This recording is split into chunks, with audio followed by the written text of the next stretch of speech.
Bem, vamos começar aqui. Boa tarde a todos. Novamente agradeço a participação de vocês no minicurso 2, minicurso sobre Python MIP, né, que é Programação Linear Inteira com Python, ministrado pelos professores Túlio Toffolo, Samuel Souza e Haroldo Gambini. A gente vai começar a segunda sessão, tá? Então vocês estão com a palavra, Túlio e Samuel. Muito obrigado novamente pela participação. Pode ficar à vontade. Obrigado, Teobaldo. Boa tarde a todos. Sejam todos bem-vindos novamente. Antes de nós começarmos a parte 2, tinha ficado para trás ontem uma dúvida, né, que eu fiquei de responder. E aí, rapidinho, eu vou passar aqui para vocês, né, para a gente poder seguir com o conteúdo. Então, a dúvida que surgiu ontem, no final, que teve pouco tempo para responder, era sobre se dava para implementar a heurística Relax and Fix, né? Então, eu falei que tinha como você resolver o problema linear, para não precisar de ficar setando variável por variável contínua e depois voltar de novo. Tem uma forma mais simples de se fazer isso. Eu vou colocar aqui na minha tela. Vocês conseguem ver a tela com código aí? Sim. Beleza. Então, quando a gente chama para poder otimizar o modelo, é só a gente colocar aqui o relax igual a true, opa, o T maiúsculo. Aí ele vai resolver a relaxação linear do modelo. Então, ele não vai resolver o problema inteiro, né, e sim só a relaxação linear. Aí, com isso, vocês vão conseguir resolver a relaxação linear e depois fazer os passos de fixar variável. E aí, para fixar a variável, né, uma forma de se fazer é quando você tem uma variável, por exemplo, se eu quero acessar a variável x0 e fixar, basta eu acessar o limite superior e inferior dela. Eu posso fazer isso aqui, ó, colocar o ponto LB, o ponto UB. Vamos supor que essa seja uma variável binária e eu queira fixar ela em 1. Então, é só fazer dessa forma aqui, ó. Eu consigo fixar essa variável com esse valor, acessando os atributos do limite inferior e superior. E aí eu posso, de novo, chamar o modelo, né, para reotimizar e sempre passando o relax igual a true para ele resolver somente a relaxação linear do problema. Aí dá para fazer as regrinhas lá de escolha de variáveis para fixar e outras coisas, mas o básico mesmo do Python MIP seria aí a utilização desses métodos aqui. Outra dúvida que surgiu também foi como salvar os arquivos, né? Isso aí eu cheguei até a responder, mas o Túlio, acho que ele vai ter um momento que ele vai poder mostrar como fazer isso, né? De salvar em formato LP. E também vai ter um exemplo que eu vou mostrar também mais para o final da aula, que vocês também vão conseguir visualizar essa questão. E aí eu acho que era isso, pessoal. Agora eu vou passar a palavra para o Túlio dar sequência aí. Obrigado.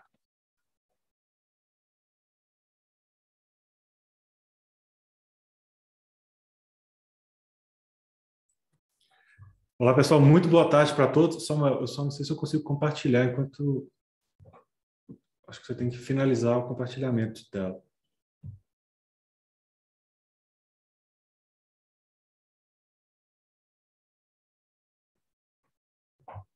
Ok, agora vai.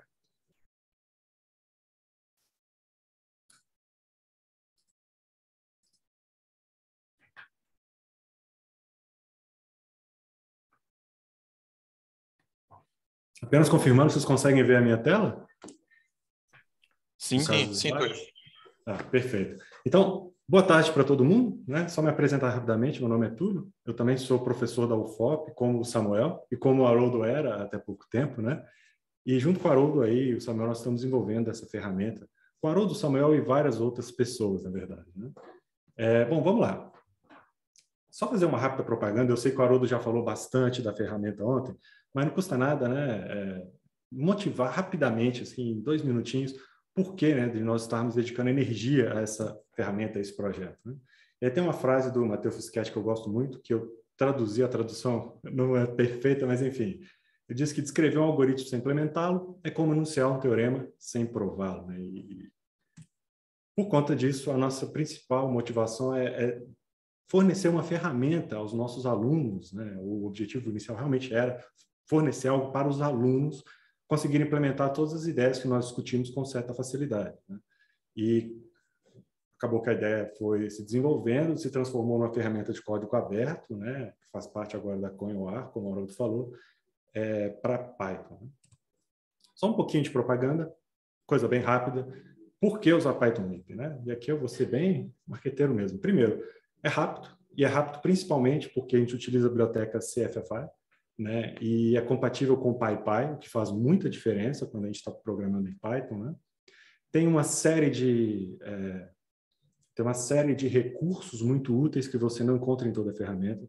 Funciona com múltiplos solvers. Hoje nós temos suporte ao Gurobi e ao CDC, mas a ideia é que em breve a gente suporte também o Cplex. Eu não vou me arriscar a dizer quando, né? Até porque eu estou implementando essa parte, está um pouco corrido, mas em breve nós teremos aí também suporte ao Cplex. Além disso, o PythonMIP já vem com os binários do CBC, então você pode instalar e já vem aí com o CBC funcionando, né? Para Linux, Windows e Mac, o que faz muita diferença, torna todo o processo muito fácil, né? Muito simples. A nossa ferramenta, no final das contas, permite que você faça modelagem de alto nível, ou seja, o código do modelo fica muito parecido com o modelo em si, como eu vou mostrar para vocês em alguns minutos. E, finalmente, repetindo aí, é compatível com o PyPy. Tá? Vamos lá, vamos colocar a mão na massa. Então, o objetivo de hoje é esse, né? Antes, deixa eu só contar para vocês qual que é o plano do minicurso hoje. Então, primeiro eu vou falar um pouquinho de como construir, né, um resolvedor para o caixeiro viajante utilizando o PythonMIP, tá? Nós vamos utilizar aí callbacks, vamos setar a solução inicial, etc. Vamos usar alguns recursos. E enquanto eu estiver implementando, eu peço que vocês fiquem mais do que à vontade para me interromper, né, e fazer perguntas, para que eu possa passar o máximo de informação possível para vocês. Né? Depois eu vou falar um pouquinho dos planos do projeto, ou seja, o que nós planejamos para o futuro, né? E aí o Samuel vai mostrar alguns recursos que foram adicionados bem recentemente, alguns deles muito bacanas, um deles vocês não vão encontrar em outra ferramenta, né? Vamos lá, vamos falar então um pouquinho do problema do caixeiro viajante, né? Eu imagino que todos aqui saibam o que é o problema do caixeiro viajante, então eu vou enunciá-lo de uma forma muito breve. Basicamente, nós temos um conjunto de cidades, né? E nós queremos determinar, né, um ciclo hamiltoniano que percorra todas as cidades. Esse ciclo tem que ter custo ou distância mínima. Tá? Então, basicamente, visitar todas as cidades exatamente uma vez e retornar à cidade de origem. Né? Então, o objetivo é encontrar o ciclo de menor custo, como imagino todos vocês aqui já devam saber. Tá? Existem várias formulações para o problema do caixeiro viajante. E a ideia é que nós vamos começar implementando uma, vamos fazer algumas alterações nela, até chegar em um mini resolvedor que tem uma performance aí razoável, tá bom? Essa aqui talvez seja a formulação mais clássica quando a gente fala em problema do caixeiro viajante. Basicamente, nós temos variáveis x e j. Só confirmando, vocês conseguem ver o meu mouse, né? Sim, sim. Obrigado.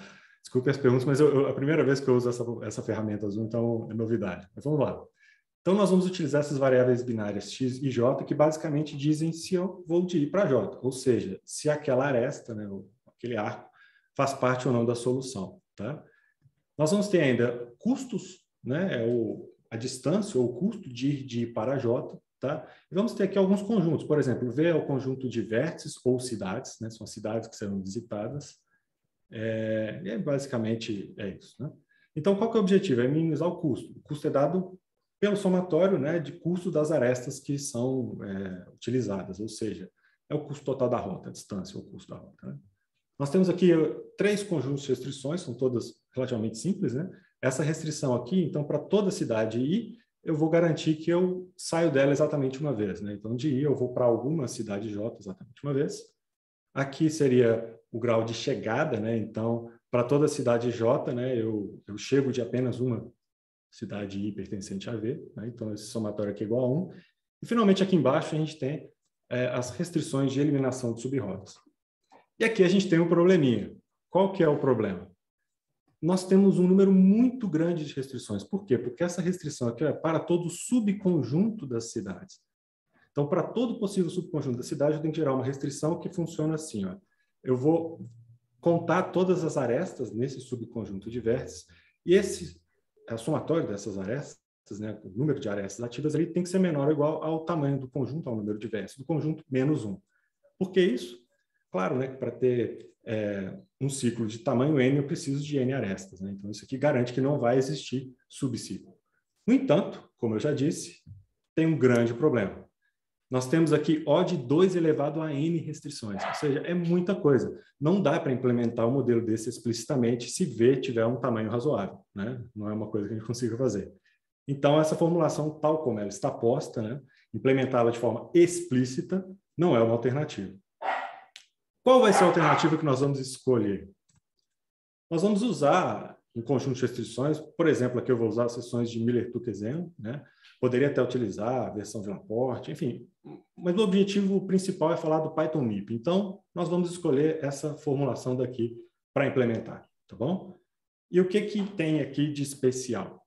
Nós substituímos aquelas restrições de eliminação de subrrotas pelas restrições MTZ. Qual que é a vantagem? A vantagem clara é que nós temos um número muito menor de restrições, mas tem uma desvantagem também considerável, mas nós vamos conversar sobre isso daqui a pouco, né? Imagino que todos que estão aqui já até sabem do que eu estou dizendo, mas não custa nada mencionar, né, que essas restrições permitem, né, a formulação compacta, ter uma formulação compacta para o problema. Compacta porque cabe na memória, é tranquila de... podemos implementá-la explicitamente, né? Como é que funcionam essas restrições MTZ, né? São muito elegantes, né? Na prática, elas têm as suas desvantagens, mas a ideia é muito elegante. A ideia basicamente consiste em, dado duas cidades e J, se eu saio de I e vou para J, eu vou dar a essas cidades um índice, uma posição. Então, eu vou dizer que a cidade J, que está depois de I, vai ter sempre uma posição maior do que a cidade I. Então, se eu vou de I para J, I tem uma posição, J vai ter uma posição maior do que I. E assim sucessivamente. Então, dessa forma, conforme eu vou para as próximas cidades, a posição vai sempre aumentando. Então, eu não consigo retornar. Então, eu não consigo fechar um ciclo. Essa é a ideia, né, dessa restrição e funciona muito bem. Claro que um vértice é deixado de fora, no caso, o vértice 0, que é o único local em que a gente pode fechar um ciclo, né?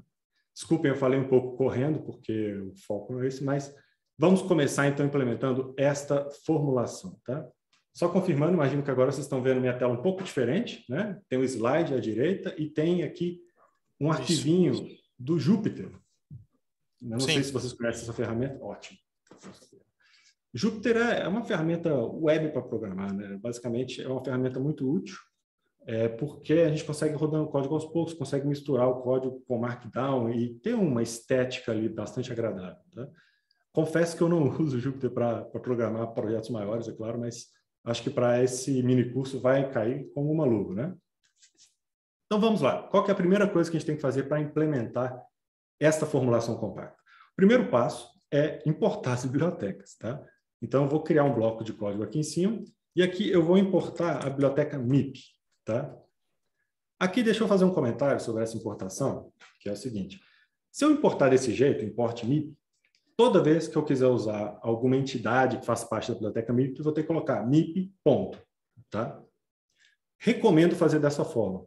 Principalmente se você estiver tratando ou trabalhando num projeto maior, porque isso vai evitar conflitos de nomes, entre outras coisas. No entanto, nesse nosso projeto aqui pequenininho, né, até por uma questão de espaço, eu vou colocar assim, olha, eu vou escrever de uma forma diferente, vou colocar from MIP import asterisco, ou seja, eu vou importar todos os nomes que tem dentro de MIP, tá bom? Que assim eu não vou precisar ficar colocando MIP ponto quando eu estiver programando. Eu vou importar também uma outra biblioteca, que se chama Pandas. E o motivo de importar essa biblioteca é só para eu poder ler o CSV rapidamente, tá? Então, vou importar o Pandas também aí para facilitar a nossa vida. Uma coisa bacana no Jupyter é que a cada bloquinho de código que eu gerar, eu consigo executar esse bloco, né? Isso facilita, inclusive, detectar erro enquanto eu estou programando com vocês. Então, se eu cometer algum engano, a gente descobre ali logo na hora, né? Ok. Importando as bibliotecas, vamos implementar, né? Vamos fazer o que interessa. Eu separei a implementação em passos aqui, para ficar mais fácil. Então, primeiro, ler os dados de entrada. Então, vamos lá. Como é que eu vou fazer para ler esses dados de entrada? Eu vou usar a biblioteca Pandas e vou ler um arquivo CSV que eu já deixei preparado, tá? Então, eu vou aqui, ó, pandas.read.csv. E eu chamei de data.csv, se não me engano. Tá? E eu vou colocar aqui header igual a none, só para dizer que não tem cabeçalho nesse meu CSV. No Jupyter, se eu deixar uma coisa em branco aqui, ele vai imprimir o que tem naquela variável. Então, está aqui, ó. Eu estou lendo esse CSV, que é uma matriz de distâncias, né? Basicamente é o C aqui, né? Que nós temos. Tá? Então, vou carregar essa informação, né? Ok, tem minha matriz de distância ali com uma linha de código, muito bom. Mas não é tão prático usar a tabela do Pandas, o data table do Pandas não é tão útil. Não é tão bom nas circunstâncias que nós estamos, né? Então, eu vou converter isso aqui para o formato do NumPy. Tá? eu não queria entrar muito em detalhe nesse código, não, mas basicamente eu vou transformar, né, esse data frame aqui em uma matriz, né, uma lista de listas na prática. Então, se eu imprimir esse C, vocês vão perceber o que é a mesma coisa, só que agora está no formato aí que eu consigo acessar com os índices com mais facilidade. Ficou mais amigável para modelar, né? Vou criar também aqui nos dados de entrada, vou precisar do V, na verdade, e vou precisar do Nzinho também, que é o número de cidades. Então, o número de cidades é muito fácil, é só pegar o tamanho de C, né? O número de cidades em C está lá. E para criar esse V, eu vou criar um conjunto, porque aí o código vai ficar muito parecido com o modelo, né? Eu vou escrever para i em V, igualzinho está aqui, olha, no modelo. Então, eu vou criar esse V para o código ficar curto, bonito, né? Que basicamente vai ser aqui, ó, um conjunto que vai de 0 até n-1. Deixa eu imprimir o V aqui para vocês verem. Tá vendo? O V fica dessa forma. Então, essa função range aqui, ó, basicamente, ela vai gerar, né, esse range de 0 até n-1. Tá? Então, pronto. 4 linhazinhas de código, temos todos os dados de entrada na mão, né? Isso facilita bastante. Se alguém tiver qualquer pergunta ou dúvida, por favor, me interrompam, tá? Porque eu não estou de olho no chat e não vou detectar. Eu estou vendo aqui, Túlio, pode ficar tranquilo. Obrigado, Tevalo. Finalmente, vamos criar o modelo.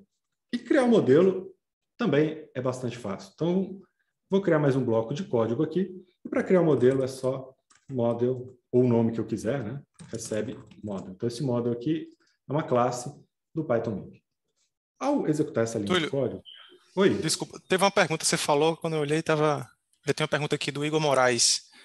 Ele perguntou se o PyPy está trabalhando bem com o NumPy. Sim, nos experimentos que nós fizemos, sim. Tem um colaborador que ele que implementou, né, a operação, por exemplo, se eu quiser multiplicar uma matriz por um vetor num NumPy, ele fez essa implementação para a gente, para fazer a conversão, e até então nós não temos ouvido nada. Então, até onde eu sei, tá, Igor? Tem conversado bem, inclusive usando o PyPy, tá? Mas eu não tenho certeza se o suporte do NumPy no PyPy é oficial, é 100% garantido. Essa eu não tenho certeza. Bom, aqui, olha, eu criei o modelo. O que acontece quando eu crio o modelo? O PythonMip vai buscar o Gurobi. Por quê? Porque o Gurobi tem uma performance melhor do que o CBC, né? Isso é indiscutível. Então, se você tiver o Gurobi instalado, ele vai ser o resolvedor preferencial. É o meu caso, então já apareceu aqui, né? Essa mensagenzinha que quem usa o Gurobi na academia conhece bem, né? Mas eu poderia especificar o solver como sendo o CBC, né? Solver name igual a CBC. Pronto. Ao fazer isso aqui, agora eu não estou mais usando Gurobi, estou usando CBC. Inclusive, pessoal, essa é a única palavra que eu tenho que mudar. É o único local onde eu vou mudar o código para migrar de um solver para o outro. É só isso, mais nada, né? O resto do código vai ficar idêntico. Bom, criamos o modelo. Estou usando o CBC. Eu poderia até especificar o nome do modelo, né, para ficar bonito na hora que gerar um LP, etc., mas não é necessário. Agora, nós vamos criar as variáveis. Nós temos aqui dois conjuntos de variáveis, né? As variáveis x e as variáveis y. As variáveis x são para todo par de cidades ali, né? Para todo par de cidades tem um x, né? X e j. Eu posso criar essas variáveis aqui usando Python de várias formas. Eu posso usar uma matriz, uma lista de listas, eu posso usar um dicionário, eu posso fazer isso com loops, eu posso fazer utilizando o List Comprehension de Python. Tem várias formas de implementar. Vamos fazer aquela que eu acho que vai ser a mais confortável para a maioria e depois eu mostro qual que é a minha preferência particular, que é um código com mais cara de Python, né? Eu imagino que a maioria vai ter muito conforto de usar um dicionário. Isso aqui é um dicionário em Python, tá? Então, para todo i em v, né? Ou seja, para cada uma das cidades, né? Para todo j em v menos i, olha só, isso aqui é muito confortável, né? Se trabalhar com conjuntos. Então, para todos esses aqui, eu vou fazer o quê? Que x e j recebe model, que é o modelo, e aí eu vou chamar a função add_var, tá certo? E pronto. Fiz isso, eu já criei as variáveis. É muito importante manter uma referência, uma variável referenciando as variáveis, porque eu vou usar essas variáveis nas restrições e em outros momentos, tá? Então, é bastante importante ficar atento a esse detalhe, né? Eu quero que as variáveis sejam binárias, então eu vou colocar aqui o tipo da variável, var type binary, né? E se eu quiser, eu posso também especificar o nome da variável. Então, dessa forma aqui, eu criei as variáveis que eu queria. Em geral, quando eu faço isso em Python, eu costumo utilizar essa notação daqui, ó, essa sintaxe. É um dicionário, em que eu vou ter como índice o par IJ, tá? E cada par IJ vai ser o quê? Uma variável do tipo binário. Tá certo? Eu vou fazer isso aqui para quê? Para todo I em V, para todo J em V, exceto, claro, o I, né? Em V menos I, tá?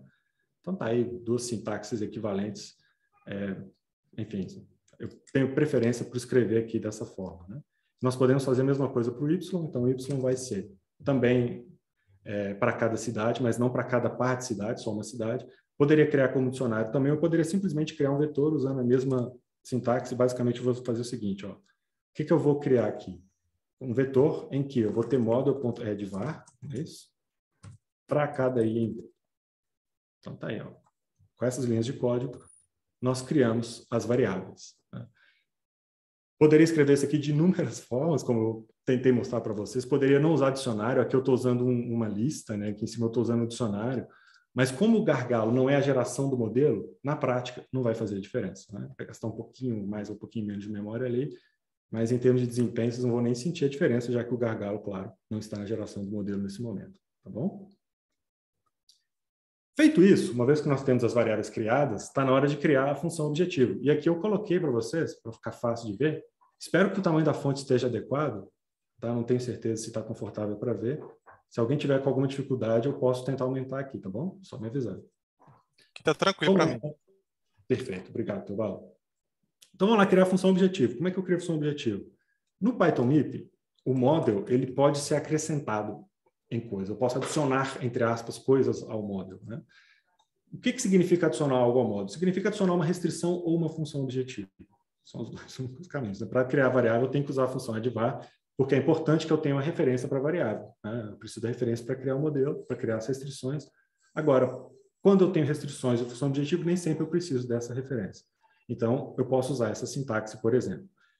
Quando eu uso mais igual, se aqui na frente eu entregar uma expressão linear que não é nenhuma desigualdade, nenhuma igualdade, automaticamente o Python MIP vai olhar e falar, opa, isso aqui é uma função objetivo, né? Agora, se houver uma igualdade ou uma desigualdade, vai interpretar aquilo como uma restrição. Então, qual que vai ser a função objetiva aqui? A função objetiva vai ser o somatório, não é isso? Então, somatório.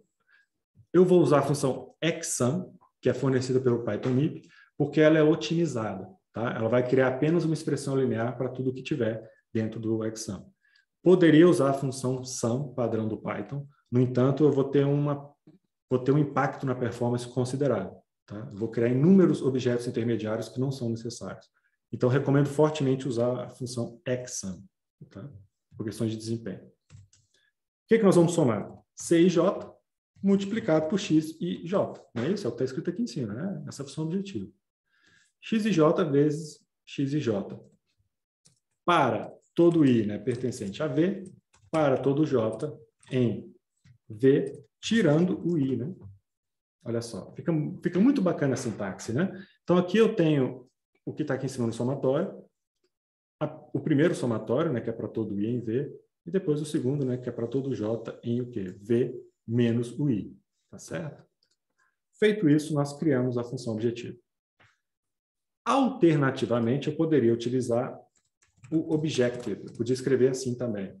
Então, model.objective recebe e aí eu passo a função objetivo, tá? Na prática, tanto faz, né? Vai dar na mesma. Em algumas situações, nós temos duas opções de sintaxe, tá? Às vezes, percebemos que uma é muito usada em alguns contextos, outra em outro, então, a Arula acabamos optando por, em alguns momentos, deixar mais de uma forma para fazer a mesma coisa. Embora a gente tende a evitar isso, né? Ok, criamos a função objetivo, falta agora criar as restrições. Vamos lá.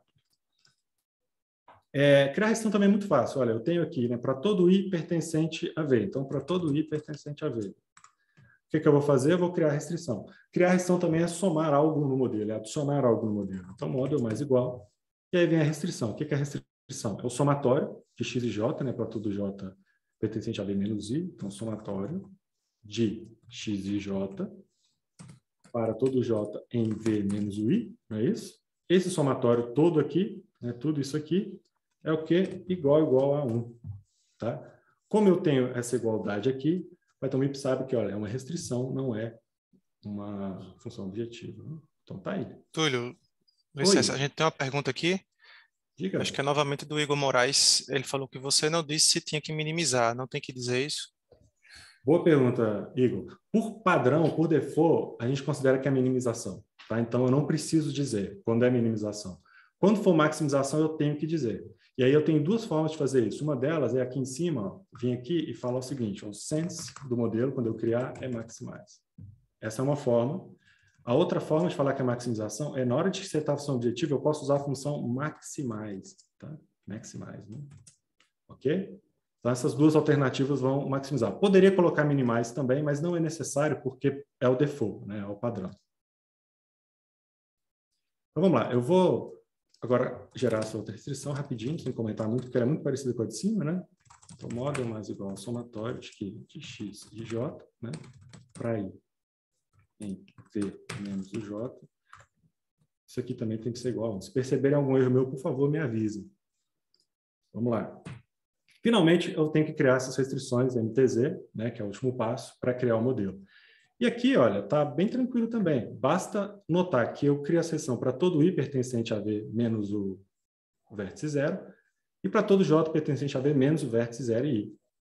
Em termos de sintaxe, vai ficar muito parecido com o que está escrito ali em cima. Olha. V menos 0 e i. Aqui faltou colocar, não preciso colocar o 0, né? Olha só. E aqui eu vou criar a restrição. Qual que é a restrição? Eu vou adicionar no model, vou adicionar o quê? Ó? yi menos yj, não é isso? Mais n, que multiplica x e j. Deixa eu só organizar para ficar bonitinho, né? Isso tudo aqui tem que ser menor ou igual a n menos 1. E pronto, criamos mais uma restrição. Terminamos, na prática, de modelar esse problema daqui. Basta agora resolvê-lo. Para resolver o modelo, é simplesmente, como vocês já viram ontem com o Samuel, model.optimize. E pronto. É isso. Tá? Deixa eu só imprimir o valor, o custo da solução depois do final, né? Custo da solução é igual a... Aqui eu vou usar essa sintaxe fstring de Python, né? Model.objectiveValue, né? Que é como eu pego o custo da função objetivo. Todos esses nomes, né? Objective Value, threads, todos esses parâmetros e valores que vocês podem obter, está tudo bem claro listado na documentação depois, caso tenha alguma dúvida, tá? Feito tudo isso, né? É só rodar aqui. Rodamos com o CBC, né? E aqui embaixo está o custo da nossa solução, que foi bem rápido de resolver, porque eu estou trabalhando com um problema muito pequeno, né? É dobrar o tamanho do problema e isso aqui já vai demorar um tempo razoável, tá bom? Bacana, implementamos então o nosso primeiro modelo, né? Então vamos voltar para os slides.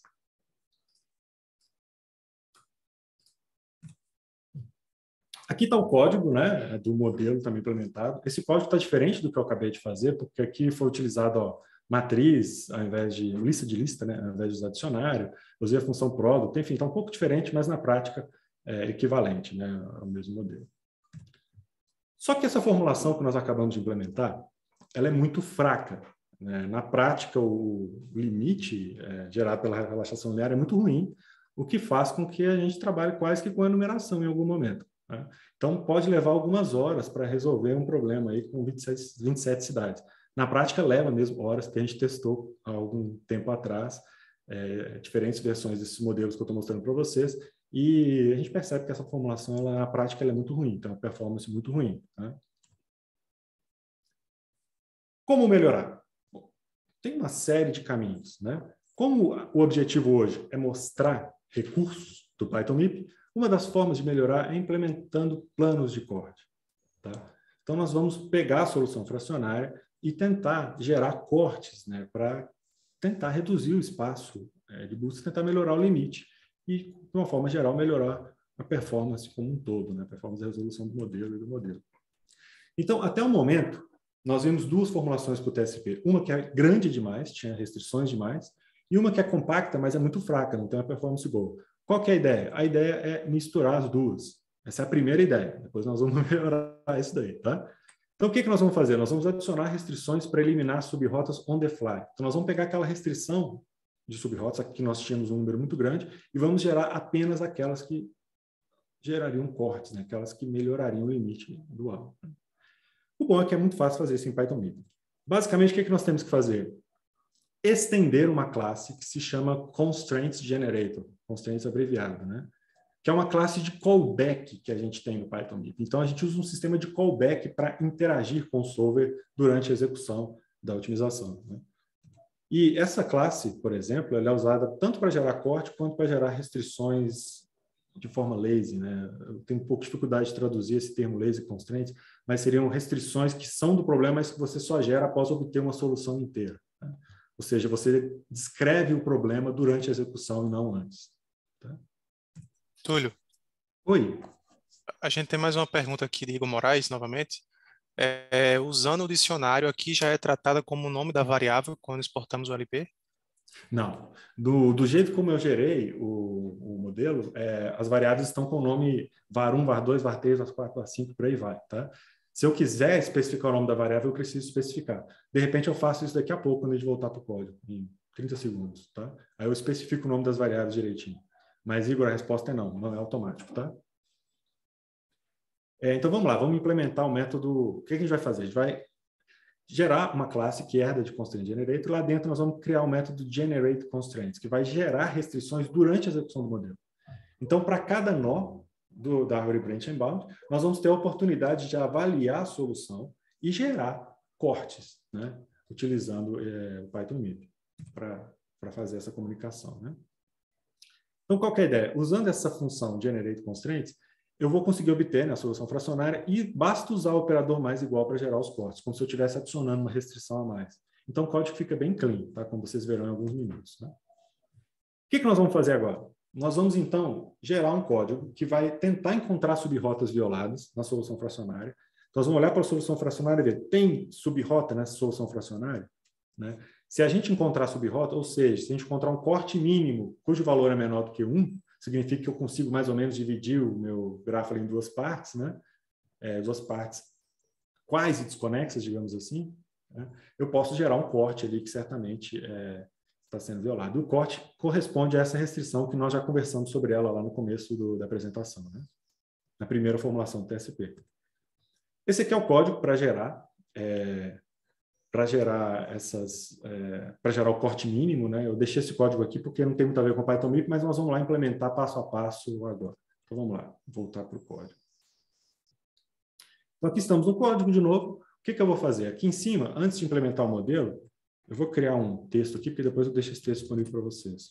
Implementação dos callbacks. Vou colocar assim. Pronto.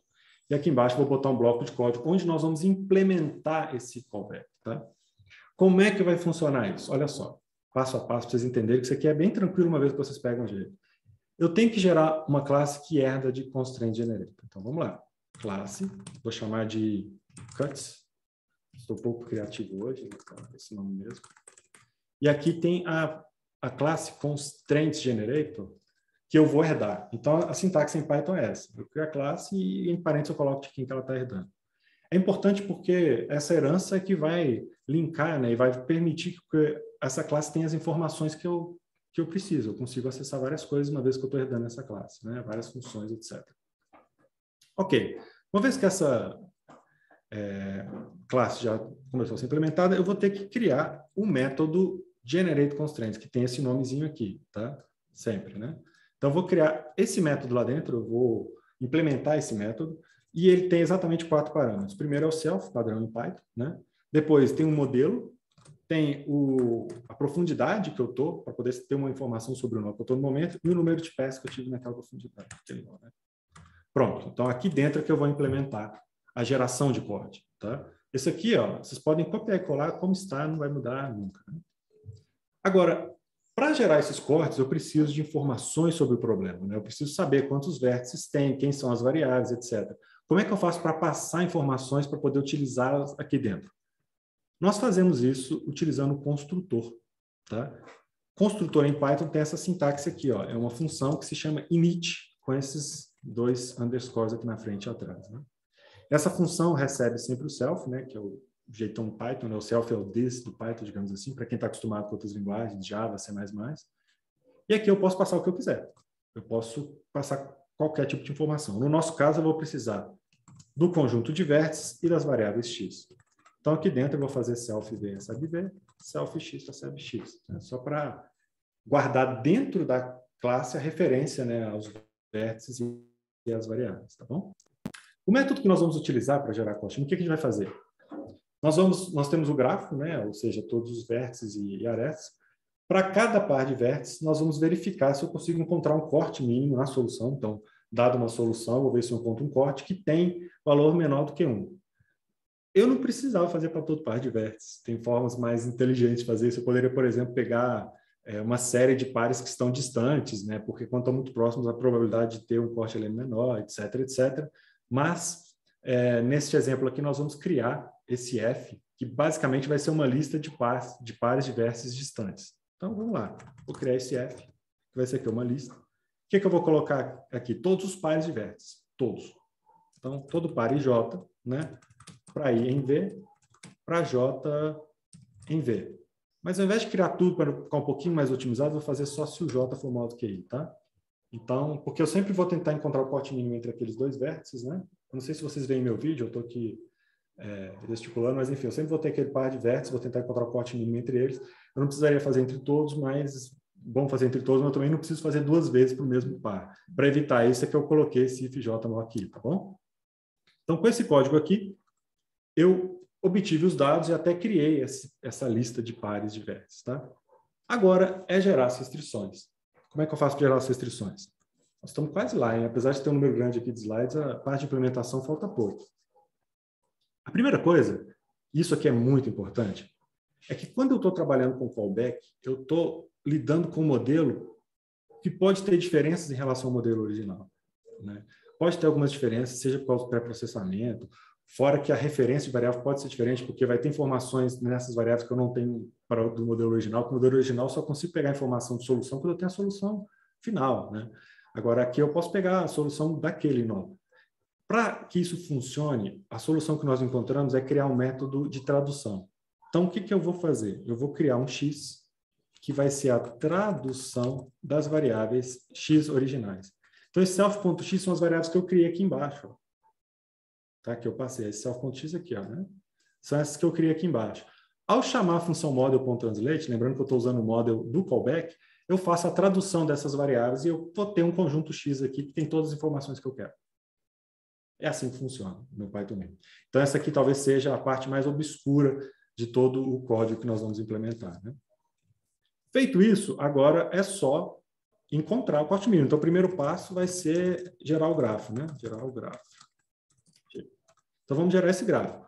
Para gerar esse grafo e para poder encontrar o corte mínimo, eu vou usar uma biblioteca que se chama NetworkX, NetworkX, né? Então, eu vou fazer o seguinte, import NetworkX as NX, tá? Então, eu vou importar essa biblioteca que vai deixar o nosso código bem facinho de entender. Então, eu vou criar um G que vai ser um grafo direcionado, tá? Que é o gráfico que eu vou criar para poder otimizar isso daí, né? Para poder encontrar o corte. E agora, né, para todo I em V, para todo J em V menos o I, né, vou criar as arestas, não é isso? Então, vou adicionar uma aresta no grafo, I para J, e essa aresta vai ter que ter uma capacidade para eu poder calcular o corte mínimo. No caso, a capacidade aqui vai ser o valor da variável X.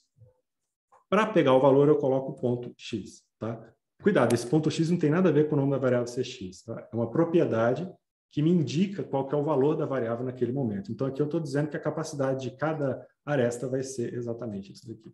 Bom?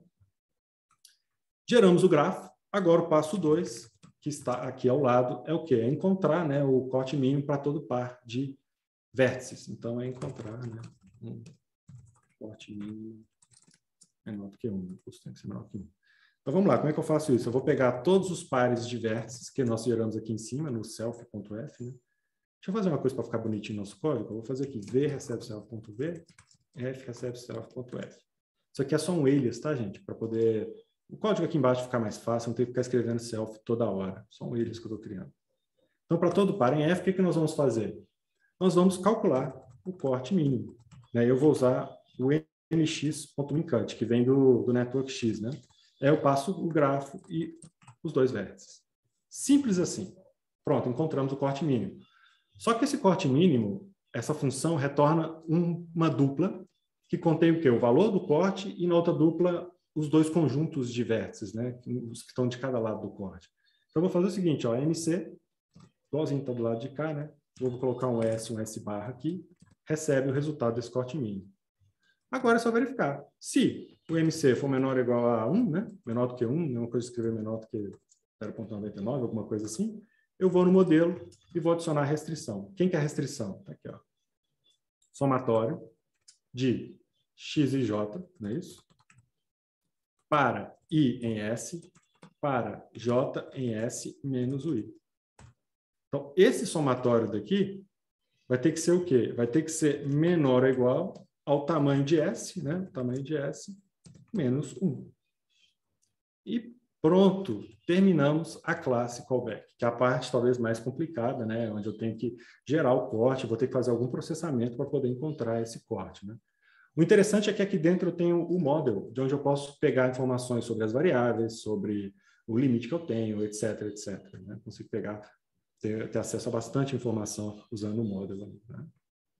Feito isso, nós terminamos. Tá? Só tem o último detalhe, que é o seguinte, para ficar um pouquinho mais eficiente, toda vez que eu encontrar um corte, eu acho que eu vou ficar satisfeito com o corte e vou parar, para não ficar pesquisando de novo para todo par de vértices, né? Porque eu corro o risco de gerar várias vezes a mesma restrição. Vou colocar um break aqui. Uma alternativa seria fazer uma lista de conjuntos tabu, que também seria muito fácil, mas vamos fazer dessa forma assim e terminamos o nosso callback. Tá? Essa certamente é a parte mais complicada.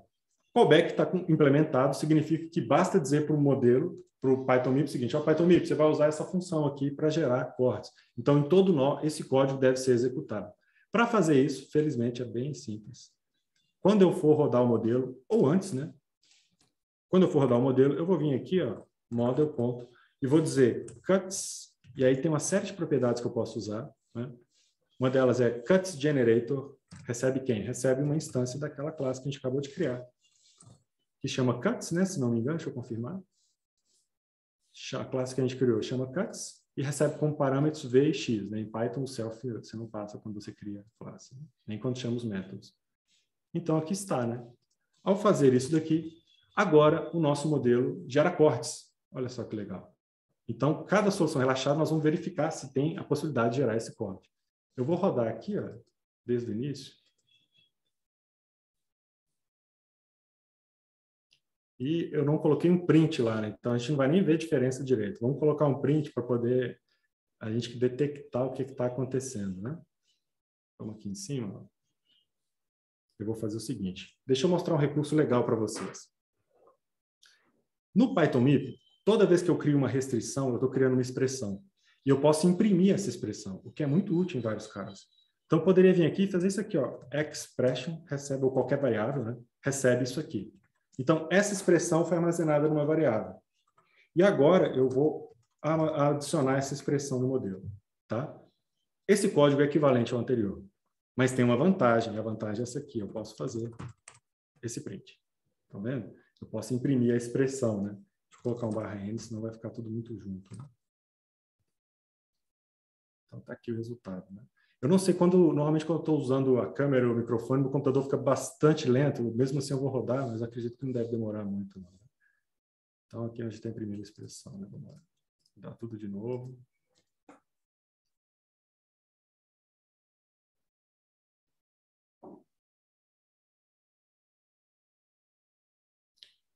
Agora eu vou aproveitar e finalmente vou responder a pergunta do Igor. Igor, olha o nome das variáveis como não está nada amigável, né? Nós imprimimos todos os cortes gerados, olha só que legal. Esses são os cortes que foram gerados durante a execução do modelo, né? Só que esse nome está longe de ser amigável. O que a gente pode fazer para resolver isso? Quando nós criarmos a variável, aqui em cima, eu posso vir cá e dizer que o nome da variável vai ser x, i, j. Ok? Posso fazer a mesma coisa para o y? Vou fazer, né, para ficar uma coisa mais amigável, y, i. Ficar de olho no tempo para não passar muito. Tá? E outra coisa, Igor, quando eu crio uma restrição, eu também posso colocar nome na restrição, tá? Então, aqui tem a expressão que representa a restrição, eu posso colocar uma vírgula aqui e setar um nome. Por exemplo, eu posso chamar essa daqui de, sei lá, saída de i, né? Por exemplo, tá? E aí, quando eu gerar o arquivo LP, esses nomes vão aparecer e tudo vai ficar mais amigável, né? Vou executar tudo de novo para você poder ver como é que fica nesse caso, né?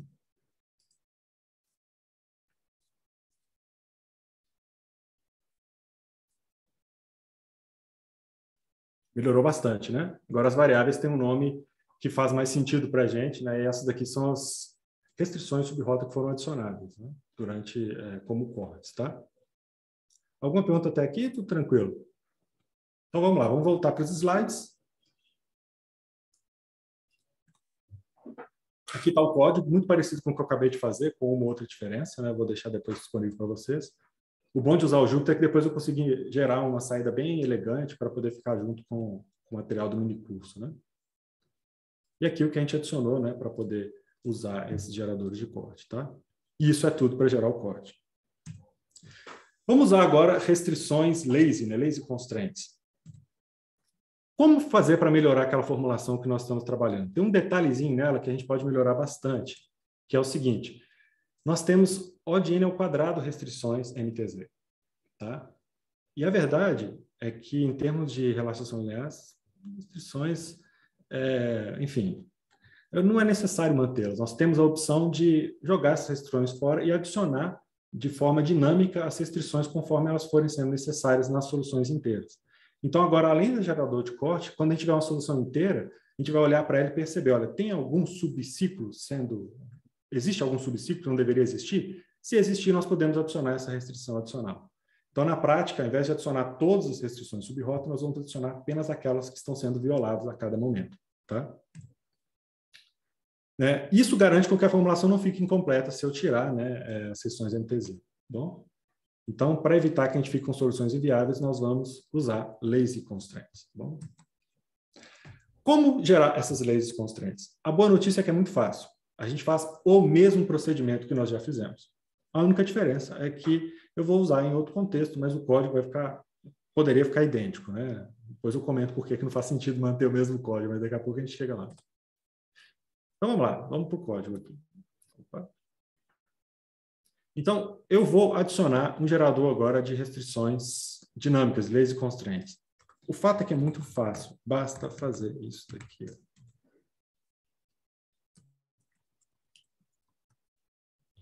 O que eu acabei de fazer? Eu acabei de dizer para o PythonMip que, olha, toda solução inteira que você gerar, você vai verificar se tem alguma restrição que precisa ser adicionada naquela solução. Então, agora, toda solução inteira gerada pelo solver vai passar pelo processo de geração de corte, que, na verdade, nesse contexto não é bem um corte, mas uma restrição válida que ficou faltando, né? É claro que o código que nós temos aqui em cima, ele não é ideal para poder percorrer uma solução inteira, né? Não faz sentido. Se a solução é inteira, a gente encontra um subciclo como a busca em profundidade, é facinho, né? Então, eu não preciso disso tudo para encontrar um subciclo numa solução inteira, né? Mas, por questões de tempo, de repente eu implemento daqui a pouquinho essa outra versão. Vou ver primeiro como é que está o tempo para não ultrapassar, mas, na prática, basta fazer isso aqui. E agora, nós não só geramos corte, como também geramos soluções de forma lazy. Qual que é a vantagem de fazer isso? É poder comentar essas restrições aqui, ó. Eu não preciso mais delas. Acabei de tirar O de n ao quadrado restrições, na verdade, n ao quadrado, restrições do meu modelo, né? Faz n ao quadrado. Enfim. Tem muito tempo ainda, viu, Túlio? 10 para as 5. 10 para as 5. Tem 40 minutos. Até 5h30, né? É. Tá, é porque o Samuel ainda tem uma pequena apresentação para fazer também, mas de repente, se der tempo, eu volto aqui. Mas, de qualquer forma, quando eu disponibilizar o código para vocês, eu coloco um gerador que faz essa busca em profundidade, que é muito simples também. Basicamente, é gerar o grafo, considerando só as arestas escolhidas, né? E a biblioteca Network também tem uma função Find Cycle, que basicamente faz essa busca em profundidade. O código fica bem simples, né? O fato é que, com essa pequena alteração agora, nós também geramos restrições de forma lazy. E o mais bacana, você pode usar o Gurobi, pode usar o CBC, basta mudar uma palavra, né? Tem mais uma otimização que a gente pode fazer, né? Aqui está o código, como é que fica, já mostrei para vocês, né? Aqui, um exemplo de código, né? Todo o modelo, sem as classes, tá? Só mostrando isso daqui. Então, aqui está o modelo aqui em cima. As classes, claro, não estão sendo mostradas aqui. Aqui eu estou só adicionando o gerador de corte e gerador de lazy constraints, tá bom? Ok. Último passo para chegar no nosso primeiro solver de TSP. Fornecendo uma solução inicial. É outra coisa muito útil, né? Porque quando a gente fala de um algoritmo branch and bound, claro que esses algoritmos dependem da qualidade dos limites. né? Limite é tudo quando a gente fala em branch and bound, né? A parte do bound é extremamente importante. Se não há limite, não há poda. E é comum o solver ter muita dificuldade em gerar soluções válidas para alguns problemas. Quando isso acontece, é muito útil a gente fornecer uma solução inicial. Se eu tiver uma solução inicial de qualidade, eu diria que isso quase sempre vai ajudar o solver, né? Potencialmente reduzindo aí o tamanho da árvore e também ajudando as próprias heurísticas do solver em alguns casos, né? Como implementar isso? Nós temos uma propriedade que se chama start, que é a propriedade que eu uso para determinar uma solução inicial, sendo passada para o modelo, né? Essa propriedade start recebe o quê? Recebe uma lista de pares. Par que vem o seguinte, variável, vírgula, valor. E é isso, tá? Um par variável, valor. Eu nem preciso fornecer valor para todas as variáveis, tá? Basta fornecer valor para algumas e já resolve aí o problema. Então vamos lá, vamos implementar isso rapidinho. Então eu vou vir aqui, model.start, e agora eu vou passar para o modelo uma solução inicial, que é uma lista de pares, como eu acabei de falar. Eu poderia usar uma heurística, deveria, inclusive, né? Sei lá, seção mais barata ou alguma coisa do tipo. Mas aqui nós vamos passar uma solução trivial só para vocês verem como funciona. E a solução trivial é o quê? Do 0 para o 1, do 1 para o 2, do 2 para o 3 e assim sucessivamente. Aqui é bastante fácil. Então, o que eu vou colocar aqui? Um par, variável valor. Então, a variável vai ser x e menos 1 i, né?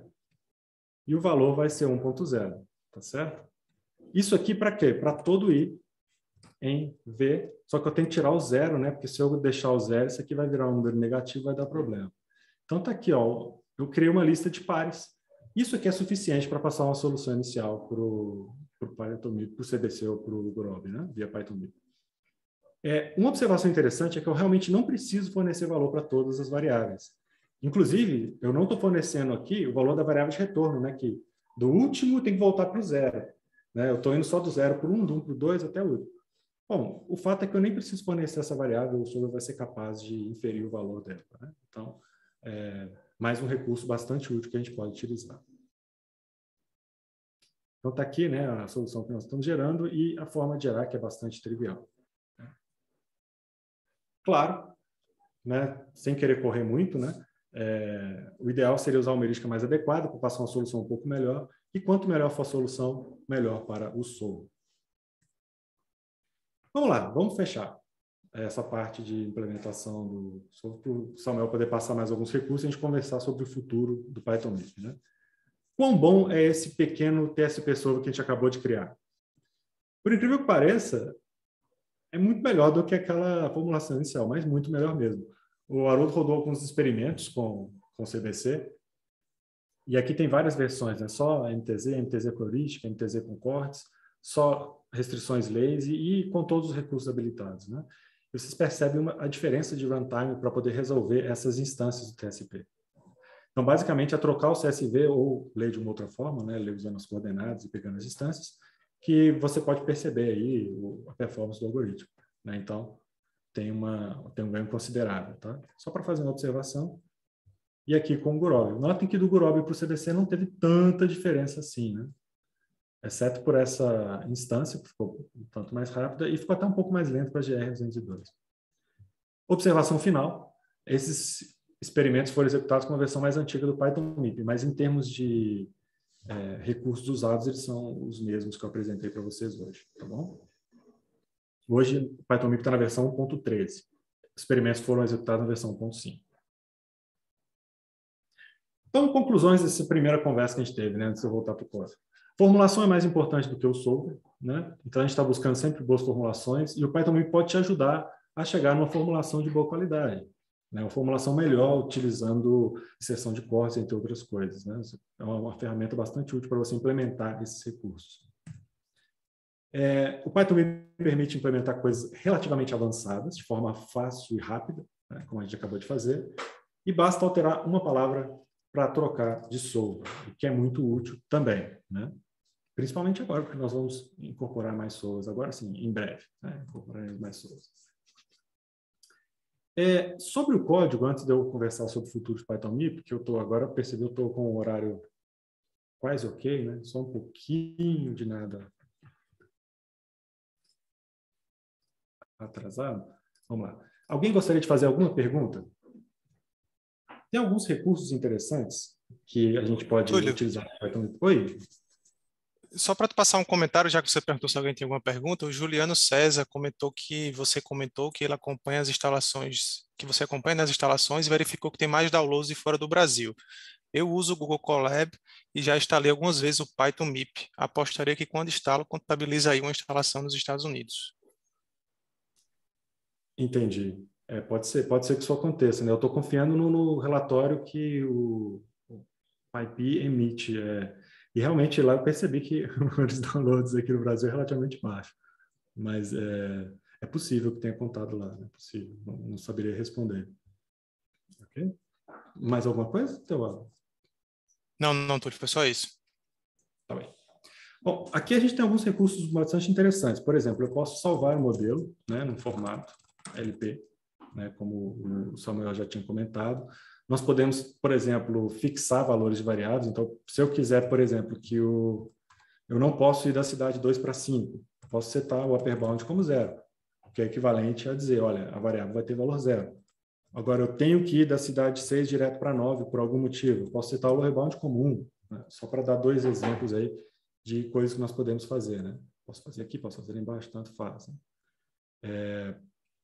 Quando eu estiver otimizando, quando eu for executar o otimizador, nós temos até alguns recursos que você não encontra em outros pacotes. Por exemplo, você pode setar não só o tempo máximo, como você pode colocar o tempo máximo com a mesma solução incumbente, que é bastante útil em algumas situações. Então, por exemplo, nós vamos acompanhar em que momento as novas soluções incumbentes foram geradas, né? Solução incumbente é a melhor solução inteira até o momento. E se passar uma determinada quantidade de segundos, nós encerramos a execução. Então, é um outro recurso bastante interessante. Você tem o mesmo para o número máximo de nós, com a mesma solução incumbente, sem haver nenhuma melhora, número máximo de soluções, número máximo de tempo, etc. Né? Então, temos aí alguns critérios de parada também não tão convencionais, mas que podem ser úteis em alguns casos. Tá? Túlio, Para alguns outros. Diga. temos uma pergunta de Igor Moraes. Você consegue retornar variáveis duais de um modelo linear e os raios extremos? Sim, você consegue. Se eu armazenar uma referência da restrição, eu consigo acessar, por exemplo, a propriedade pi, que vai me dar o shadow price, né, que é a mesma coisa que o valor da variável dual referente àquela restrição. Tá? Então, consegue sim. Né?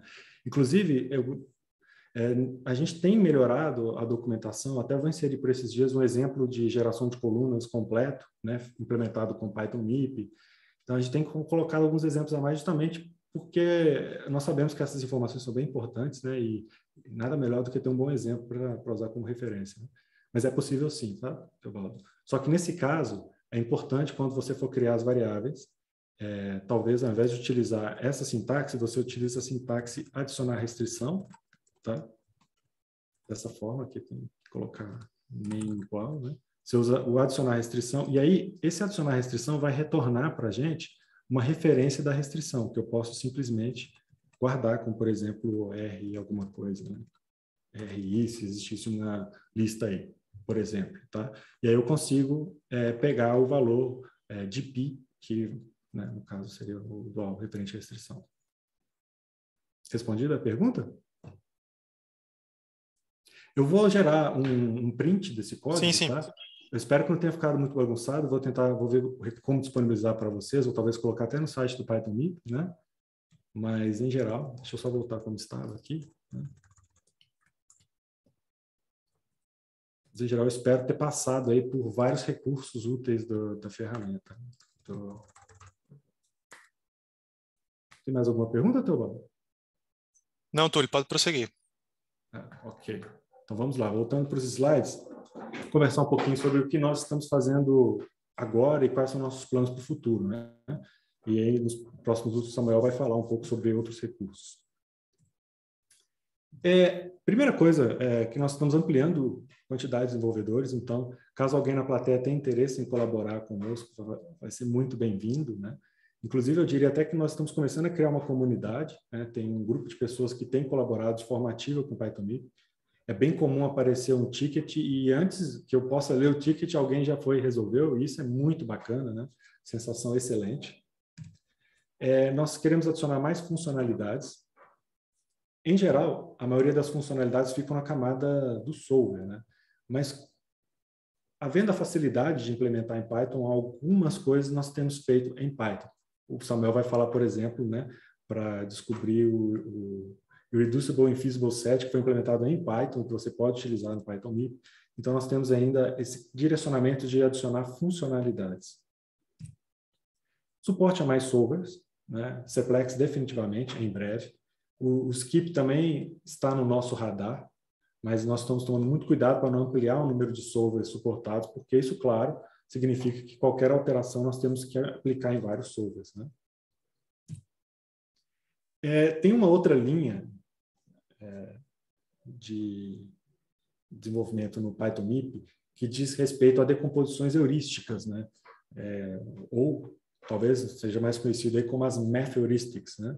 Então, hoje, nós estamos colocando no Python MIP, aos poucos ainda está em fase de teste, o recurso de implementar essas math heuristics com uma, duas linhas de código em alguns momentos, dependendo de como você quiser projetá-la, né? Isso faz até parte da minha tese de doutorado, onde eu cheguei a fazer uma ferramenta genérica em Java, mas agora a gente está portando isso para o Python MIP e nós vamos ter recurso do tipo, você pegar o modelo e dizer, olha, decomposição é essa, e aqui você passa um conjunto de conjuntos de variáveis ou restrições. Esses conjuntos serão analisados e utilizados por uma heurística matemática. Isso é particularmente útil para passar informações adicionais do problema.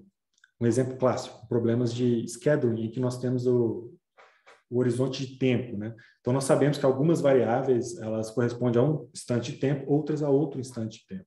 O fato é que a estrutura do tempo é muito útil no algoritmo clássico, de uma math heurística clássica, né? E nós conseguimos aproveitar em breve usando Python MIP. Então, quem estiver usando Python MIP no futuro, recomendo fazer esse teste, colocar uma ou duas linhas de código a mais, né? O Optimize vai ficar um pouquinho diferente, porque você vai especificar que você vai rodar uma otimização diferente, né, daquela do solver. E a ideia é que a heurística matemática seja executada de forma transparente. Claro, tudo vai ser bem documentado, o que está acontecendo dentro da heurística matemática, tudo vai ser bem explicado e haverão aí algumas opções. Inclusive a opção de setar uma função objetivo parcial para uma math heurística construtiva, né? Então tem algumas coisas muito legais em andamento, tá? Implementação de heurísticas MIP também é um caminho, embora pouco explorado no momento, por isso eu coloquei o ponto de interrogação. Caso alguém tenha interesse em nos ajudar, né? Claro, estamos de portas abertas.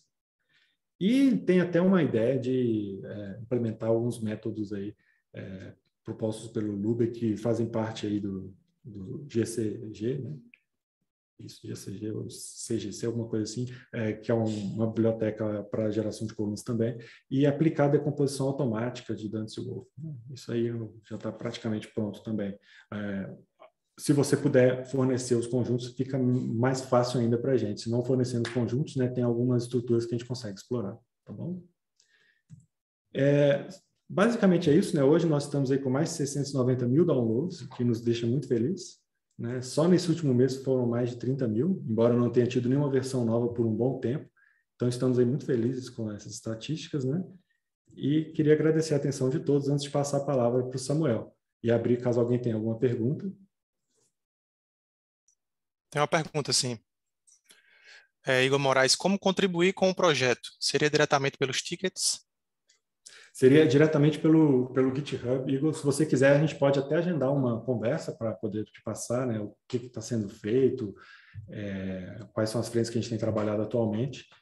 E você pode, além de tickets. Nós fizemos isso, por exemplo, com o Pablo, né, que é um chileno que tem contribuído, ele nos procurou, então nós conversamos com ele, contamos algumas ideias e ele deu sequência em uma das frentes. Então, se você tiver a intenção de contribuir, é só nos procurar. Ficaremos muito felizes. Tá? Ok, então, Só Samuel. foi essa, viu? Ótimo, Samuel. A palavra é sua, fique à vontade. Deixa eu parar de compartilhar. Né? Obrigado, Túlio. Deixa eu colocar aqui para apresentar. Só um momento.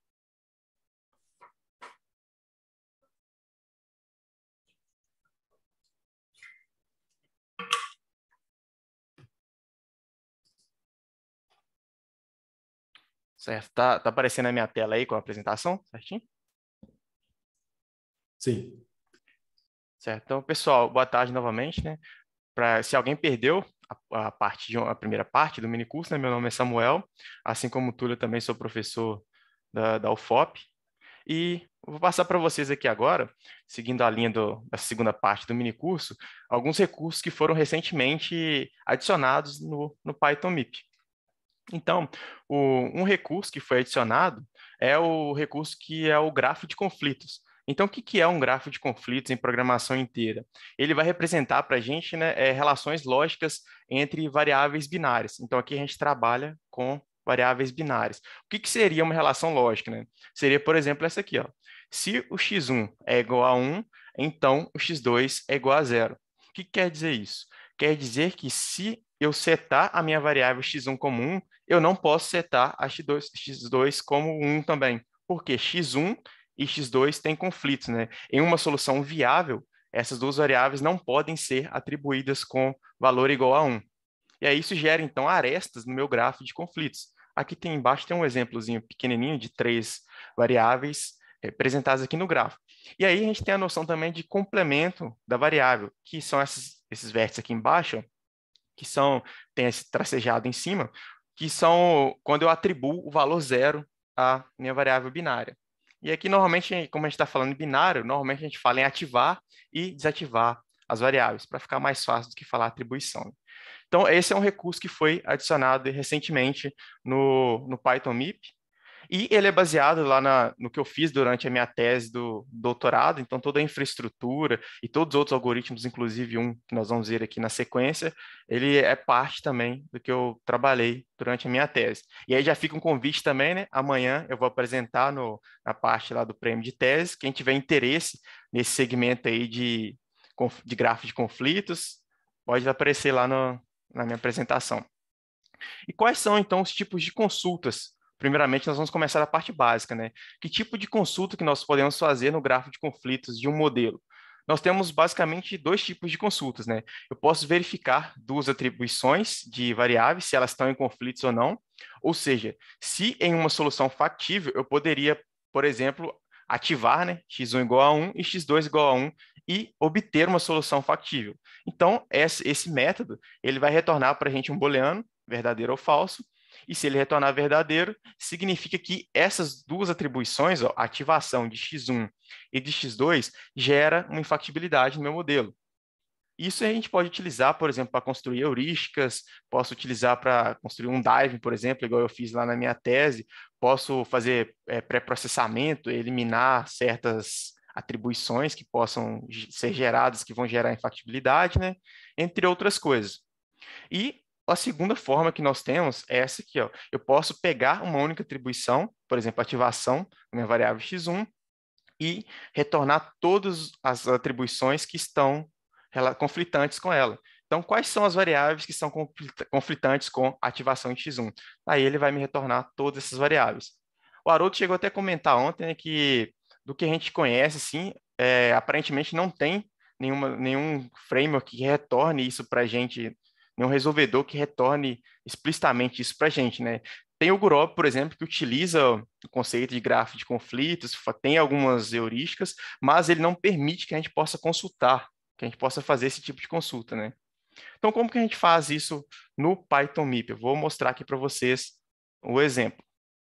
Então, vou pegar aqui o primeiro exemplo, é um exemplo só de consulta mesmo no grafo de conflitos. A primeira parte já deixei um pouquinho pronta aqui, só para a gente poupar tempo, né? Então, o que a gente está fazendo aqui nesse exemplo? Basicamente, eu estou construindo um modelo, né? Que ele só tem 3 variáveis binárias. A função objetivo dele é só maximizar x1 mais x2 mais x3, e ele tem 3 restrições. A primeira é x0 mais x1 menor ou igual a 1, a segunda é x1 menos x2 menor ou igual a 0, e a terceira é x1 mais x2 maior ou igual a 1. Então, são 3 restrições desse modelo. Basicamente, o que ele vai retornar para a gente aqui, ó, vai ser esse grafo aqui. Ó. Na prática, quando ele gerar o grafo de conflito, ele vai gerar esse gráfico que está ilustrado aqui para a gente. Ó. Então, até esse momento aqui, nós temos só a parte da criação do modelo. Né? E aí, como que nós fazemos para acessar o grafo de conflitos? Eu vou criar aqui uma variável que vai só receber aqui inicialmente o grafo de conflitos, né? Então, para acessar o grafo de conflitos, eu tenho esse atributo aqui, ó, conflict graph, que eu posso acessar os conflitos lá do meu modelo. Agora que eu acessei esse grafo, né, eu consigo, então, fazer as consultas que eu tinha mostrado lá nos slides. Então, qual que é o tipo de consulta?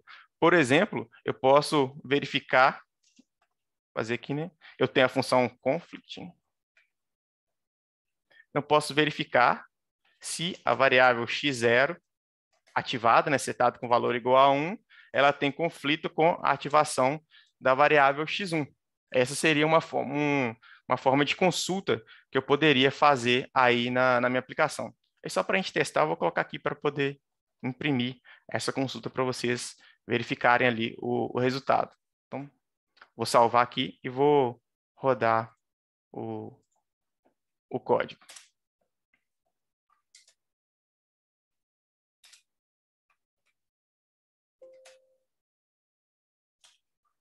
Então, esse código aqui é o exemplo grafo.py. Tá vendo aqui? Ó, ele retornou. Deixa eu aumentar aqui um pouquinho a fonte. Ele retornou para a gente aqui, ó, o valor verdadeiro. Ou seja, o que significa isso? Significa que a ativação da variável x0 ela tem conflito com a ativação da variável x1. Isso porque, se a gente olhar, como foi um exemplo bem simples, né, essa restrição aqui está fazendo esse conflito. Ó. Ou eu ativo, no máximo, a x0 ou a x1. Eu não posso ativar as duas ao mesmo tempo, senão eu vou quebrar essa restrição de número 1. E aí eu poderia fazer isso também com outros tipos de consulta, né? Poderia imprimir aqui uma nova consulta, né? Por exemplo, para ver se a ativação do x0 ela tem conflito com o complemento do x1, por exemplo. Aí seria uma segunda consulta. Então, rodando aí, ele retorna para a gente que é falso. Ou seja, não tem problema de eu setar a minha variável, aparentemente não tem problema, né? Não gera infactibilidade, se eu setar a variável x0 como 1 e a x1 como 0. Isso não geraria infactibilidade no modelo. Essa é a primeira forma que a gente tem de fazer.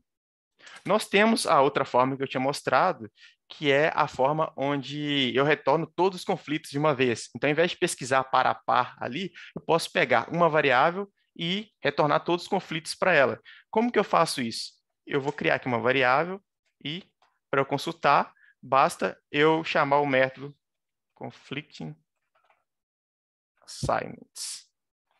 E aí, aqui dentro, né, eu passo qual é a variável que eu quero fazer a consulta. Então, por exemplo, né, eu vou ver todas as variáveis que são conflitantes com a ativação de x1. Então, x1 igual a 1. Esse método aqui de baixo, pessoal, enquanto o de cima ele retorna um booleano, né, se é verdadeiro ou falso que existe conflito, o de baixo aqui ele vai retornar uma tupla, né, ele vai retornar duas listas.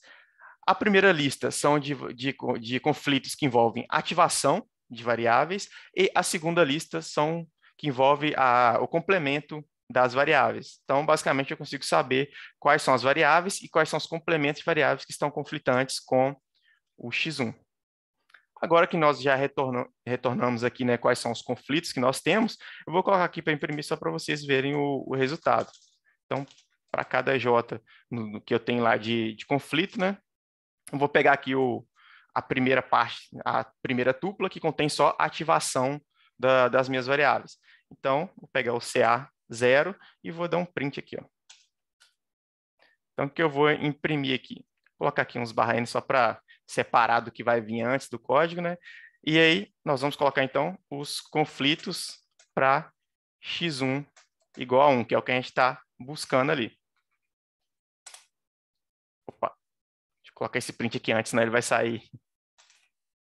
E aqui dentro, então, o que vai ser o print? Né? Vai ser realmente, eu estou iterando entre essa lista CA, na posição 0, né? E eu vou imprimir, então, quais são as atribuições de ativação de variáveis. Então, eu vou utilizar aqui, ó, todas as variáveis, vou imprimir, então, que é ativação, né? Então, é igual a 1, e vou pegar aqui, então, o J, que é o que eu estou iterando. E lembrando, né, como é uma tupla e essa lista aqui é uma lista de variáveis, eu consigo acessar o atributo name. Então, eu vou pegar o J, que é uma variável, e vou pegar o nome dessa variável para que eu possa, então, imprimir. Como eu falei, na posição CA0, né, a primeira tupla, ela pega só os conflitos de ativação. E tem os conflitos também de complemento, que eu vou pegar no CA, que está ali na segunda tupla, que é retornado, na segunda parte. Aqui no caso, então, vão ser todos os complementos, ou seja, quando eu setar a variável como 0. E aí, com isso, então, nós conseguimos imprimir, né, todos os conflitos da atribuição de x1 igual a 1. Vou rodar aqui agora. Então, para x1 igual a 1, quais são os conflitos que eu tenho disponível? Eu tenho conflito com a ativação de x0, então eu sei que se eu ativar x0, não posso ativar x1, e vice-versa.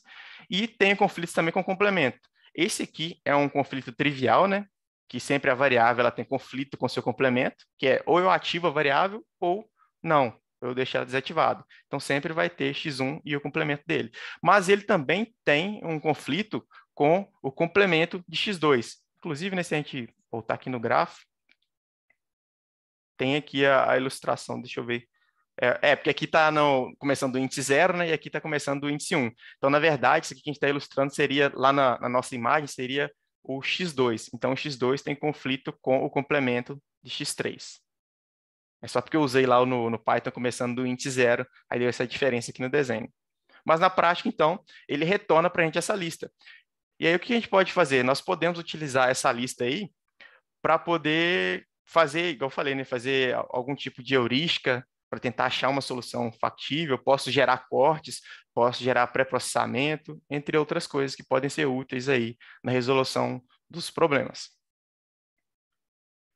Bom, pessoal, então aqui tem o código também, que depois nós vamos disponibilizar para vocês a apresentação, e eu já coloquei todo o código também para deixar pronto aqui para vocês.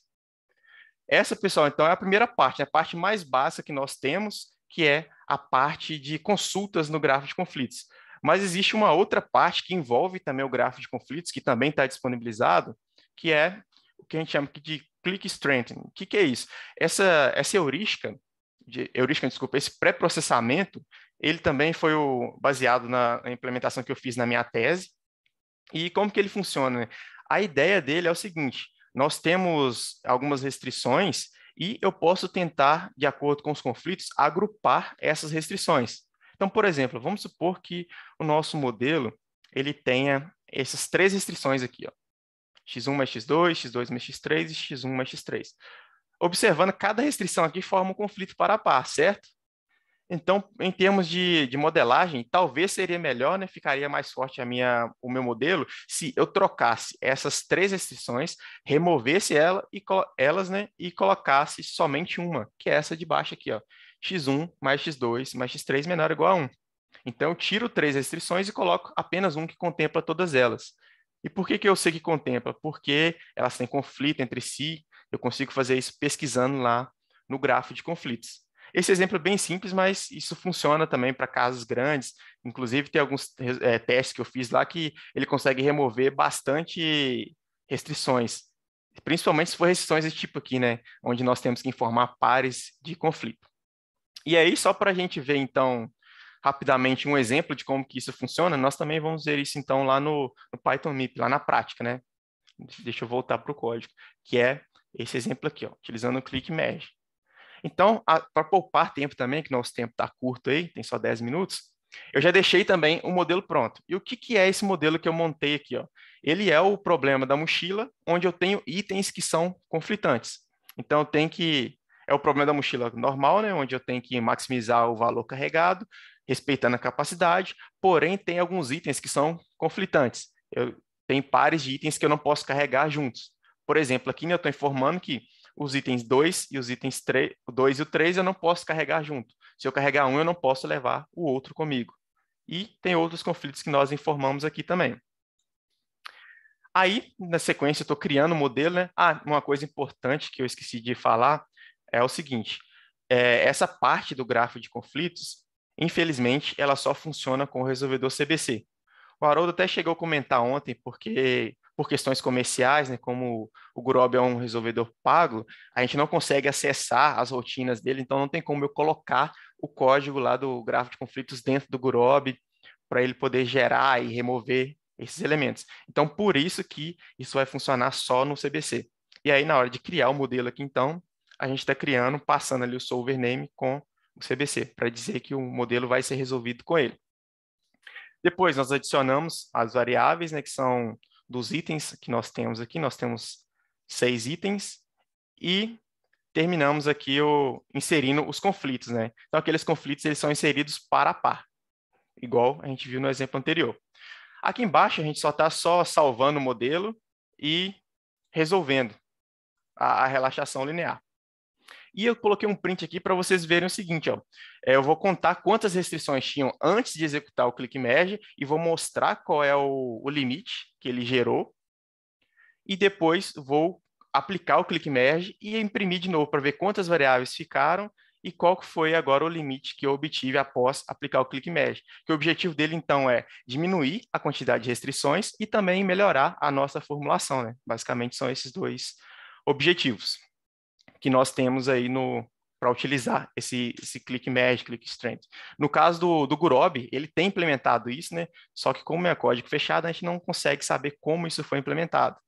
Então, na minha tese lá, eu implementei todo esse pré-processamento. Então, vamos seguir aqui, então, com o nosso código. Então, o próximo passo é executar o click merge. Então, eu vou pegar o meu modelo e vou chamar o click merge. É simples assim, é só chamar o método click merge que ele já vai fazer para a gente todo o pré-processamento. Aqui também eu posso colocar como parâmetro, se eu quiser, só um conjunto de restrições. Como eu não estou passando nenhum conjunto, ele vai assumir que ele vai testar, ele vai rodar o click merge em todas as minhas restrições.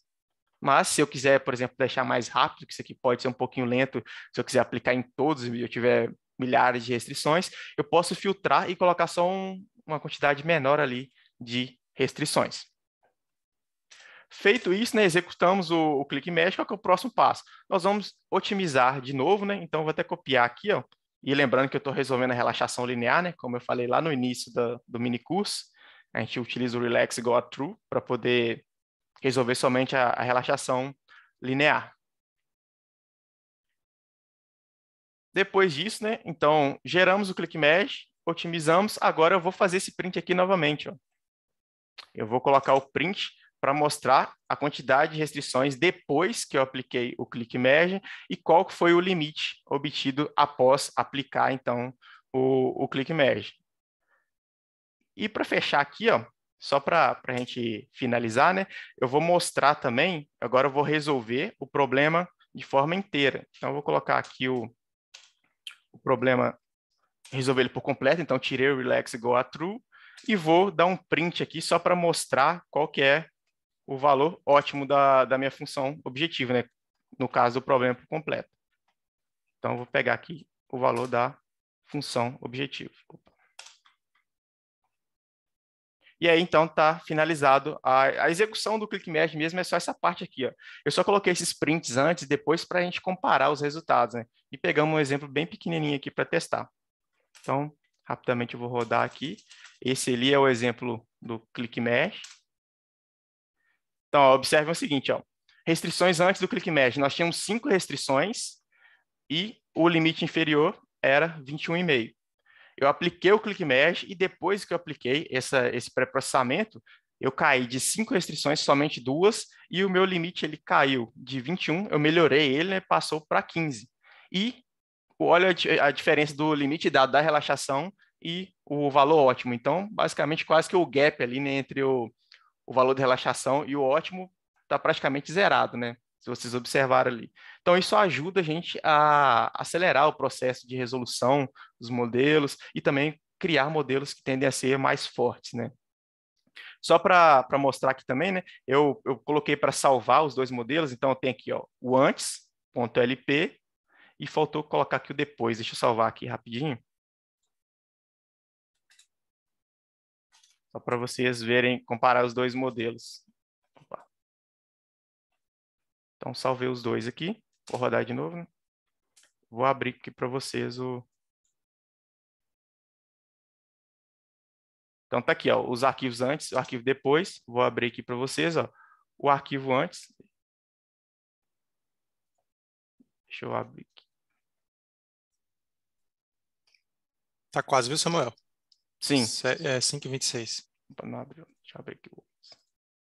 Tá, então esse aqui é o antes. Ó, o modelo antes, que ele tinha todas as restrições, né? Inclusive essas de baixo aqui da 1 a 4 são as restrições de conflitos, e depois ele tirou todas essas restrições de conflitos e inseriu somente uma. Então, ele inseriu uma restrição maior, né? Se vocês observarem, ele pega mais itens e agrupou todas essas restrições, e com isso nós apertamos ali o limite que nós temos lá na relaxação. Esse, então, é a parte do click stream. E para fechar, né, como o tempo está muito curto, eu não vou conseguir mostrar, fazer passo a passo, mas eu posso mostrar essa outra ferramenta também que é bem útil, que o Túlio até chegou a comentar, né, que é o Reducible Infeasible Set. Então, ele foi implementado, né, foi uma contribuição do Pablo, que o Túlio já até falou dele, né? E o que é esse IIS? Ele também tem no Gurob, né? Como que funciona? Ele é um subconjunto de restrições que deixa o modelo infactível. E se eu retirar uma restrição desse subconjunto, o modelo torna-se factível. Então, isso vai ser útil para quê?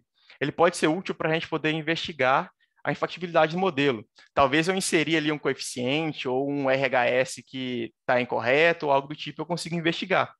Ou mesmo verificar se faz sentido aqueles conflitos, né? E além disso, né, a gente tem um outro método aqui. Além dele mostrar para a gente qual é o Reducible Infeasible Set, ele também tem um método que ele relaxa algumas restrições. Ele torna o modelo factível. Então, por exemplo, aí, passando rapidamente só para a gente finalizar, né, nós temos aqui esse modelo de exemplo, um modelo simplesinho, né? E esse modelo, se nós rodarmos ele lá no Gurob, no CBC, ele vai ser infactível. E aí, chamando o método IIS, ele vai retornar para a gente essas três restrições, ou seja, essas três restrições estão tornando o modelo infactível. Se eu remover, por exemplo, uma delas, o modelo torna-se factível. Se eu alterar o bound aqui, por exemplo, relaxar o bound das restrições, pode ser que o meu modelo fique factível. Então, a gente tem essas duas partes para fazer. Aí, como eu não vou conseguir mostrar o código passo a passo, eu vou fazer o seguinte, eu vou mostrar o código aqui e vou rodar rapidamente só para vocês verem o resultado. Então, é bem simples de utilizar. Aqui eu estou criando um modelo e fazendo a leitura, né, do arquivo LP, é esse modelinho que eu acabei de mostrar. E aí, nós vamos otimizar e ver que ele está infactível, quando a gente verificar no status aqui. Para detectar, eu só preciso instanciar um objeto aqui, o Conflict Finder, e aí eu passo o meu modelo, ele vai retornar para mim esse CF. E aí eu tenho o método find, e ele vai encontrar para a gente, então, o nosso conjunto. E aí aqui eu estou só iterando e dando um print, né, nas restrições para poder mostrar quais são as restrições que fazem parte desse conjunto. Com isso eu consigo analisar, né, graficamente, eu consigo ver quais são as restrições que fazem parte do conjunto. E para tentar resolver? Bom, para tentar resolver nós temos outra forma, nós temos essa classe aqui, o Conflict Relaxer. Então eu instancio um objeto dessa classe, e aí eu chamo, então, esse método aqui, ó, que ele vai, o Hierarchy Relaxer, ele vai, então, realizar esse procedimento de detectar quais são as restrições nesse conjunto e tentar modificar o bound ali para a gente ver se consegue tornar aquele modelo que é infactível em um modelo factível. Como a gente já extrapolou o tempo aí, eu posso só mostrar rapidamente a execução? Se puder. Sim, mostra. Certo, Rapidinho a gente acaba. Ok. Então, deixa eu... Vou abrir aqui, então. Esse é o IS. Deixa eu mostrar aqui para vocês.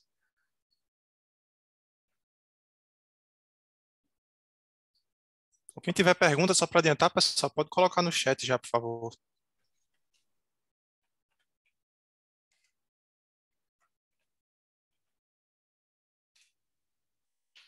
Opa, deixa eu ver aqui.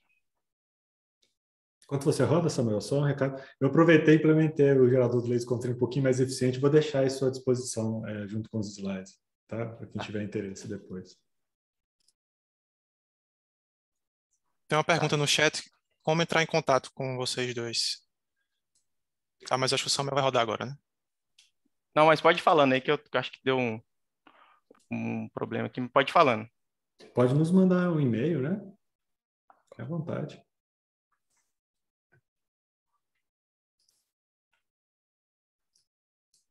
Pronto. Seu Samuel, qual que você vê? Samuel @ufop? Samuel Brito, @ufop.edu.br. Ok. Aqui é esse modelo aqui, só confirmando. Certo. Então, deixa eu fechar aqui abrindo.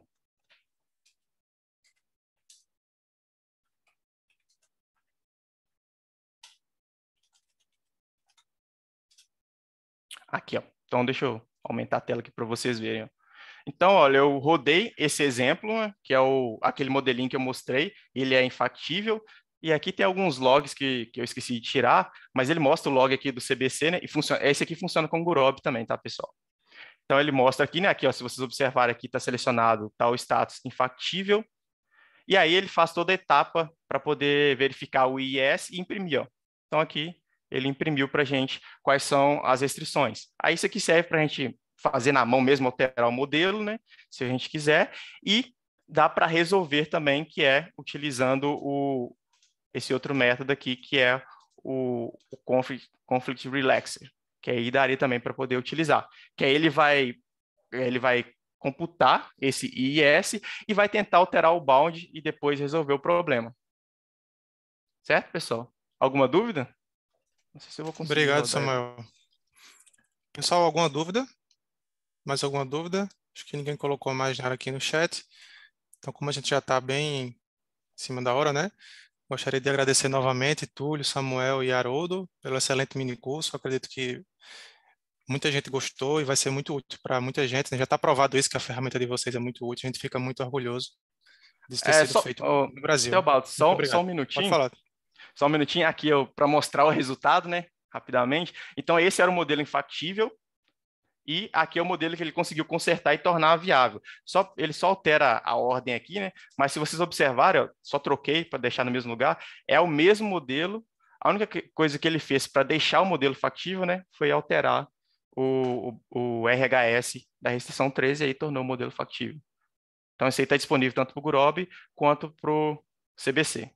É isso, pessoal. Muito obrigado pela atenção. Se tiver alguma dúvida, alguma questão, pode entrar em contato também. Obrigado. Túlio, quer falar alguma coisa?